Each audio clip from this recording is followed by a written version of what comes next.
हमारे साथ ब्रजभूषण गुप्ता जी हैं जो अन्नपूर्णा मंदिर ट्रस्ट के संरक्षक हैं।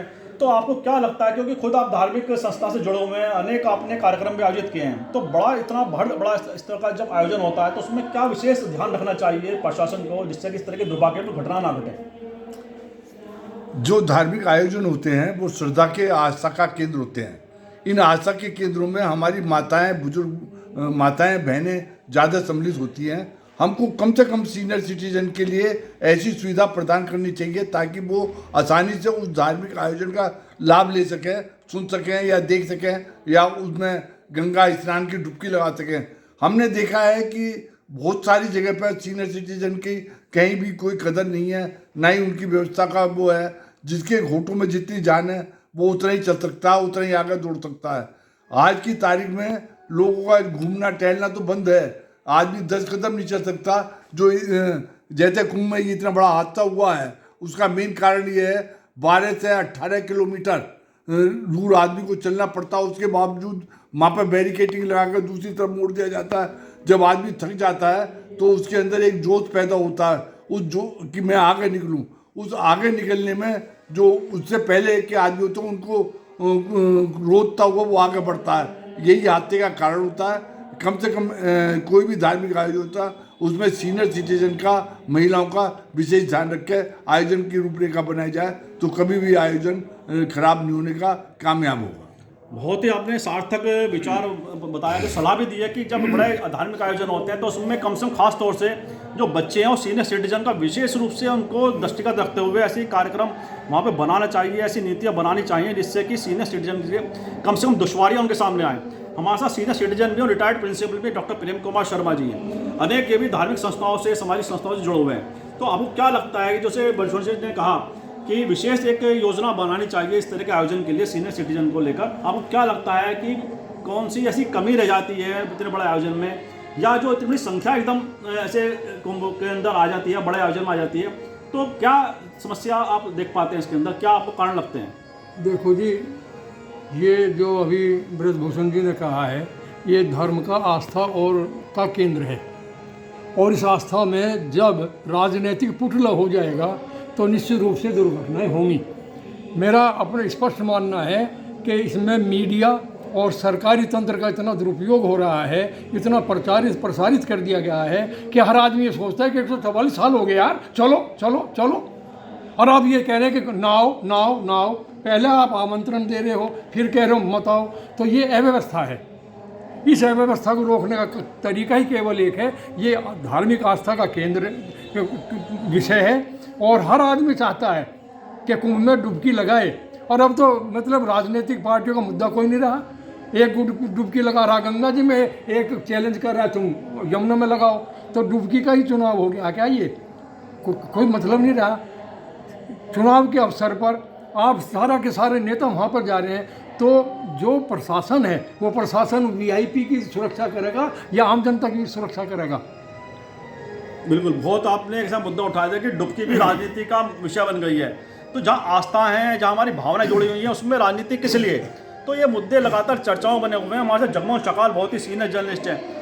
आपको क्या लगता है जो वर्तमान जो परिदृश्य है, जिस तरह दुर्भाग्यपूर्ण घटना घटी है, क्योंकि जिस परिवार का कोई इंजर्ड होता है या जिसकी मृत्यु होती है उसको पता है उससे बड़ा तो उसके लिए जीवन में कुछ नहीं होता है। ऐसे में क्या आप समझते हैं ऐसे कौन से कारण रहे जो इस घटना का आप उत्तरदायी मानेंगे, कौन से कारण, और क्या अच्छी और बेहतर इसमें व्यवस्था होनी चाहिए जिससे कि इस तरह की दुर्भाग्यपूर्ण घटनाएं की पुनरावृत्ति ना हो? देखिए, वास्तविकता क्या है प्रशांत जी, ये घटनाएं दुर्घटना होने का कारण सीधा सीधा ये है, सरकार ने इतना प्रचार प्रसार कर दिया। कारण है धार्मिक आयोजन है, व्यवस्थाएं हर साल होती हैं या 8 साल में होती है, 16 साल में होती है या 140 साल बाद होती है। सरकार का काम होता है उस आयोजन को कराने के लिए, लेकिन जिस प्रकार से सरकार ने इसको कहीं ना कहीं एक इवेंट की तरह लिया जा रहा है, इसको बहुत ज़्यादा प्रचार प्रसार किया जा रहा है, राजनीतिक लोगों को बुलाया जा रहा है। राजनीतिक लोग भी सिर्फ एक वो सनातन जो हिंदू धर्म को मानने वाले उनको आमंत्रित किया जा रहा है, पार्टी के लोगों को आमंत्रित किया जा रहा है। भारतीय जनता पार्टी के गृह मंत्री हो, मुख्यमंत्री हो, इस प्रकार की सेलिब्रिटी बुलाई जा रही है, राजनीतिक लोग, बॉलीवुड के स्टार भी आ रहे हैं। सिर्फ और सिर्फ ये एजेंडा हो गया, धार्मिक एजेंडा हो गया है, इवेंट एजेंडा हो गया है। ये ऐसा अगर वास्तव में धर्म की तरह अगर इसे किया जाता है, आयोजन को, इस कार्यक्रम को, आयोजन को धर्म की तरह अगर किया जाए तो बहुत अच्छा होता। लेकिन ये आयोजन कहीं ना कहीं पार्टी की नीति की लाइन से हिसाब से चला जा रहा है, इसलिए ये इतना बड़ा हादसा हो गया है। इसलिए कम से कम सनातन धर्म के लोगों को भी और हिंदू धर्म के लोगों को भी अन्य धर्म से सीख लेनी चाहिए। सनातन धर्म में जिस प्रकार से वीआईपी कल्चर है, आप गुरुद्वारे में जाओगे, करोड़पति होगा, फकीर होगा, कोई भी होगा, सब जाएंगे एक ही लाइन में जाएंगे। हो सकता है कोई वीआईपी आएगा तो उसे साइड से लेके जाएंगे, लेकिन कोई ना कोई प्रभावित नहीं करेंगे अन्य किसी धर्म में। लेकिन हमारे धर्म में क्या होता है, सनातन धर्म में कोई ना कोई वीआईपी आता है, गली का क्या नाम है, एक सभासद आ जाए या विधायक आ जाए, एमपी आ जाए, उसे ऐसे समझ लेंगे बहुत बड़ी तोप आ गई। अरे ईश्वर के दरबार में सब समान है, समान नागरिक है, हर व्यक्ति समान है ईश्वर की निगाह में। लेकिन जिस प्रकार से कल्चर परिपाटी वीआईपी वाली शुरू हो गई है, यह मुख्य कारण है। सरकार को वीआईपी कल्चर को खत्म करना चाहिए और ये स्नान में सुरक्षा की दृष्टि से हर आदमी के लिए खोल देना चाहिए, जिसमें संत और साधु हर आदमी इसमें डुबकी लगाए और अपने पाप धो सके। बहुत बहुत महत्वपूर्ण बात आपने कही। वीवीआईपी जो कल्चर है वह लगातार हम देख रहे हैं कि हावी होती जा रही है हमारी सब सारी व्यवस्था पर, चाहे सामाजिकता की बात करें, राजनीति की बात करें या किसी भी आयोजन की बात करें, कि जब कोई बड़ा ऐसे कोई शख्सियत आती है तो तमाम तरह की सुविधाएं या व्यवस्थाएं उसके पीछे जुट जाती हैं सारी। और ये भी कहीं ना कहीं कारण लोग बता रहे हैं कि वीवीआईपी जिस तरह से लगातार वहाँ पर आवागमन हो रहा है, उसने भी आम आदमी के लिए दिक्कतें वहाँ पैदा की हैं। तो बड़भूषण जी, आपको क्या लगता है जो वीवीआईपी जो एक कल्चर हमारे देश में बहुत मजबूत से डेवलप हो चुकी है, स्थापित हो चुकी है, क्या ऐसे आयोजन के अंदर, ऐसे बड़े आयोजन के अंदर क्या उन्हें बचना चाहिए ऐसे लोगों को भी वहाँ पे आने से? क्योंकि कहीं ना कहीं उनकी व्यवस्था करने में प्रशासन लगता है, उनकी सुरक्षा बड़ा महत्वपूर्ण विषय होता है, उनकी सुरक्षा के लिए तमाम व्यवस्थाएं जुड़ती हैं। तो ऐसे आम श्रद्धालु के साथ क्या दिक्कतें पेश आती हैं, क्या लगता है आपको? साकाल जी ने बिल्कुल ठीक कहा कि जो वीआईपी कल्चर है, जो नेता लोग मंत्री संतरी जो आते हैं, इनसे सारी व्यवस्था चरमरा जाती है। जो प्रशासन है उसका ध्यान उनकी ओर जाता है, उनको खुश करने के लिए लगे रहते हैं, आम जनता उससे त्राई त्राई करती है। ऐसी व्यवस्था खत्म होनी चाहिए। बिल्कुल बिल्कुल, ये एक आम आदमी की आवाज़ है कि वीवीआईपी कल्चर से आम सीधा सीधा इंसान प्रभावित होता है, क्योंकि उसकी व्यवस्था के लिए प्रशासन का एक बहुत बड़ा अमला जुड़ता है। उसकी सुरक्षा क्योंकि बहुत महत्वपूर्ण होती है, चाहे वो मंत्री हो, विधायक हो, क्योंकि एक उनकी पोजीशन होती है देश के अंदर, तो उनकी सुरक्षा बहुत महत्वपूर्ण विषय है। लेकिन क्या आम श्रद्धालु को उनकी जो व्यवस्थाएं उनको रोककर ऐसे मतलब पूरे विषय को, सिस्टम को चलाया जाए तो बड़ा मुश्किल होता है। ऐसे बड़े आयोजन जहाँ इतनी बड़ी बाहरी पब्लिक के आंकड़े सरकार के द्वारा, प्रशासन के द्वारा दिए जा रहे हैं, तो डॉक्टर साहब आपको क्या लगता है कि इसमें क्या संशोधन होना चाहिए? क्या राजनीतिक लोगों को खुद इसमें पहल करनी चाहिए इस व्यवस्था को बदलने के लिए?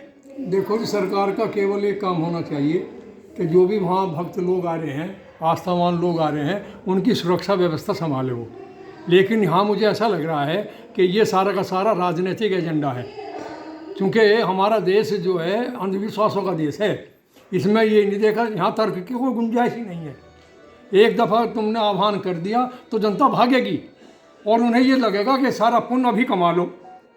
क्या पता 140 साल में हम रहे या ना रहेंगे, नहीं निश्चित रूप से जानते हैं वो कि अगला जो कुंभ है हम नहीं देख पाएंगे। लेकिन चलो 140 साल की तो डुबकी लगा लें, और लग रहे हैं गिनती कर रहे हैं और किसी डुबकी हम लगा चुके हैं। तो ये व्यवस्था में सरकारी हस्तक्षेप जो हो रहा है ना, जो मीडिया प्रसारित कर रहा है, ये सबसे मुख्य कारण ये है कि वहाँ भीड़ जुट गई और उस भीड़ को संभालने वाला कोई नहीं था।